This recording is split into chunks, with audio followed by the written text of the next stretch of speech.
80% से ज्यादा मामलों में कोरोना के मरीज को या तो कोई सिम्टम नहीं होते या बहुत मामूली से सिम्टम होते हैं, जैसे मामूली बुखार, मामूली खांसी। ऐसे लोगों को अस्पताल में भर्ती होने की बिल्कुल जरूरत नहीं है। आप अपने घर में रह के अपनी देखभाल कर सकते हैं। घर में रह के क्या क्या करना है, क्या क्या एहतियात बरतनी है, इसके लिए हमने ये वीडियो बनाया है। बस एक बात का ख्याल रखना, घबराना नहीं है। इनमें से ज्यादातर लोग कोरोना से आराम से ठीक हो जाते हैं।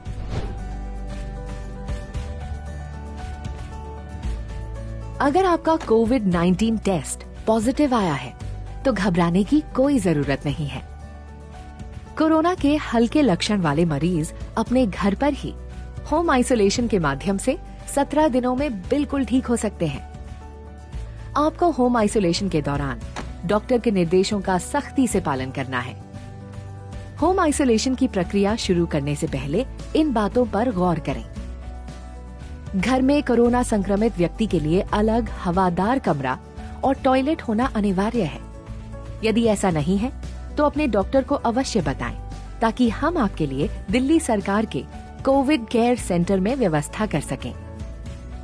कोरोना संक्रमित व्यक्ति की 24 घंटे देखभाल के लिए एक व्यक्ति का होना बेहद जरूरी है। यदि परिवार का कोई सदस्य बुजुर्ग जिनकी उम्र 55 साल से अधिक है या घर में कोई गर्भवती महिला या कोई गंभीर बीमारी जैसे कैंसर, एस्थमा, सांस की बीमारी, डायबिटीज, बीपी, हृदय रोग, गुर्दे की बीमारी आदि से पीड़ित सदस्य है तो मरीज के ठीक होने तक उन्हें किसी रिश्तेदार या जानकार के घर पर ठहराने की व्यवस्था करें, क्योंकि कोरोना इनके लिए हानिकारक हो सकता है।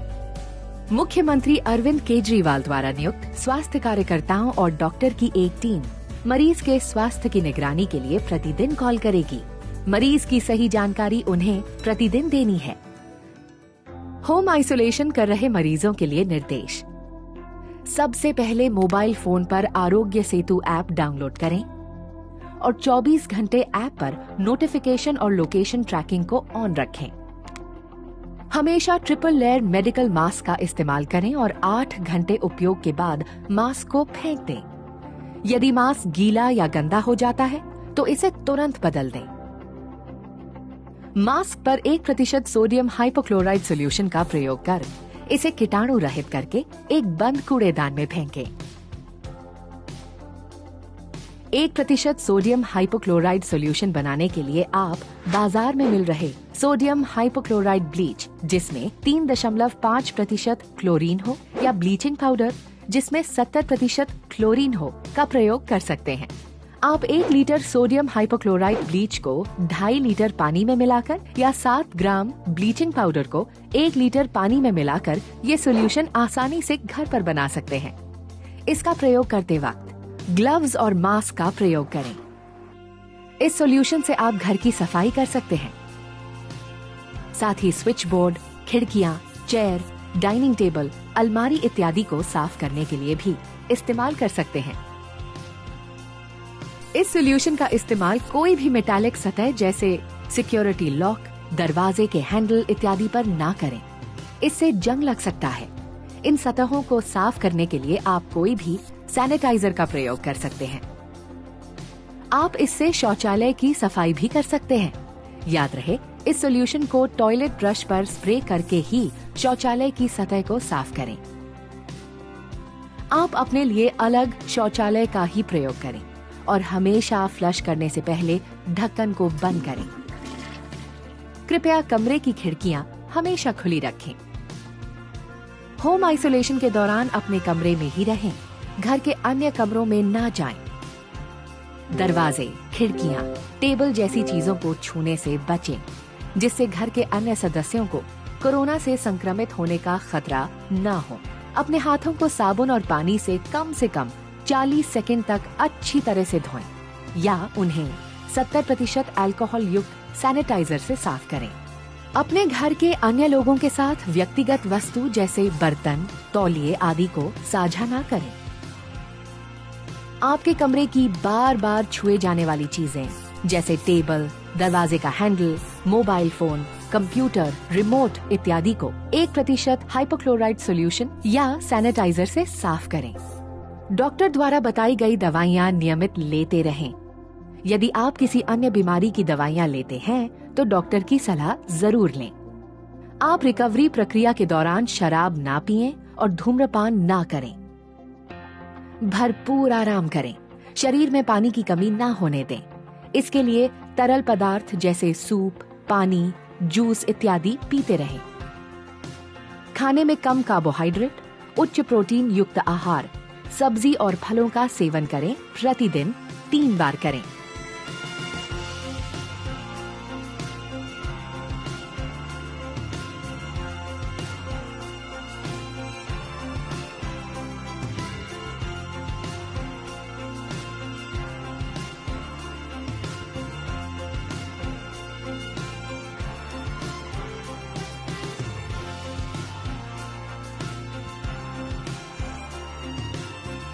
याद रहे, होम क्वारंटीन की प्रक्रिया शारीरिक अलगाव है, भावनात्मक अलगाव नहीं। परिवार के सदस्यों और दोस्तों के साथ फोन व वीडियो कॉल पर संपर्क में रहें। अपने पसंदीदा शोज देखें, किताबें पढ़ें या कंप्यूटर पर गेम्स खेलें। अपने स्वास्थ्य की निगरानी स्वयं ही करें।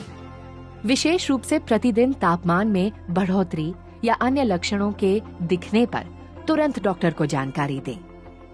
देखभाल कर्ता के लिए निर्देश। अपने मोबाइल फोन पर आरोग्य सेतु ऐप डाउनलोड करें और 24 घंटे ऐप पर नोटिफिकेशन और लोकेशन ट्रैकिंग को ऑन रखें। देखभाल कर्ता शारीरिक स्वस्थ हो और उसकी उम्र 24 से 50 वर्ष के बीच होनी चाहिए। आपको डायबिटीज, बीपी, हृदय रोग, एस्थमा, फेफड़ों या लिवर का रोग जैसी कोई बीमारी ना हो, या आप इम्यूनो कॉम्प्रोमाइज्ड, गर्भवती और कैंसर पीड़ित भी ना हो। आपको हमेशा फोन द्वारा हमारे स्वास्थ्य कार्यकर्ताओं के संपर्क में रहना होगा। मरीज के साथ एक ही कमरे में हो तो ट्रिपल लेयर मेडिकल मास्क का प्रयोग अवश्य करें और उपयोग के दौरान मास्क के सामने वाले भाग को न छुएं। यदि मास्क गीला या गंदा हो जाता है तो उसे तुरंत बदलें। मास्क को हमेशा पीछे से खोलें और डिसइंफेक्ट करें। मास्क को हमेशा बंद कूड़ेदान में ही फेंकें। मरीज या मरीज के वातावरण के संपर्क में आने के बाद हाथों को अच्छे से धोएं। ध्यान रहे कि हाथों को साबुन और पानी से कम 40 सेकंड तक धोना है या फिर अल्कोहल युक्त सैनिटाइजर का उपयोग करें। हाथ धोने के बाद पेपर टॉवल, टिश्यू या साफ तौलिए से हाथों को पोंछें और जब तौलिया गीला हो जाए तो उसे बदल दें। मरीज की देखभाल के समय हमेशा मास्क, डिस्पोजेबल ग्लव्स और प्लास्टिक एप्रन पहनें। एप्रन को हमेशा साफ रखें और सोडियम हाइपोक्लोराइड सॉल्यूशन से साफ करें।